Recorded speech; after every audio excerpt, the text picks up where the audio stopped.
Hey, what's up guys? Welcome back to another video. I want to talk to you guys about taking control of your financial success. All right, let's get straight into it.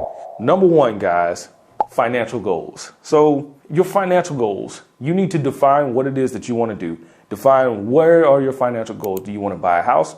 Do you want to start a business? Do anything like that. That's what you need to determine first and foremost. What do you want to do? All right. Are you living paycheck to paycheck? If that's what you want to do is stop doing that, that is your financial goal. All right. You have to define that first. Okay, guys. Number two, budgeting.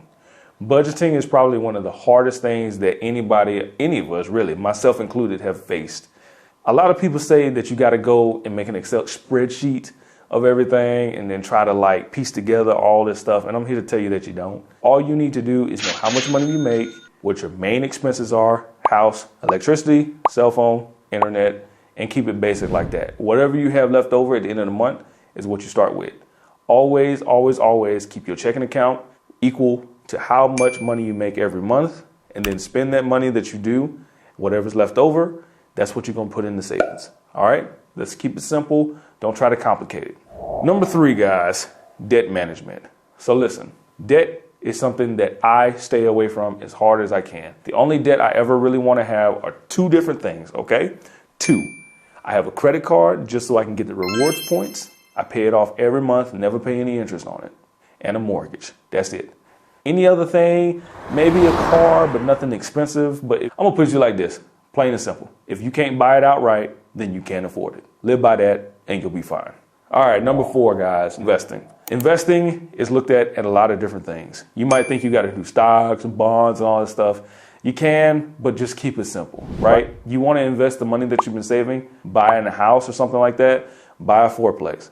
4-unit apartment building, you buy one, you rent out the other 3, you never have to really pay for your mortgage, your tenants pay for it, you can still live comfortably, and this is how you can live your life. It's easy peasy lemon squeezy. The other way that you can invest that a lot of people might not think of is investing in yourself, a skill, learning how to do IT, learning how to be a truck driver, plumber, electrician, mechanic.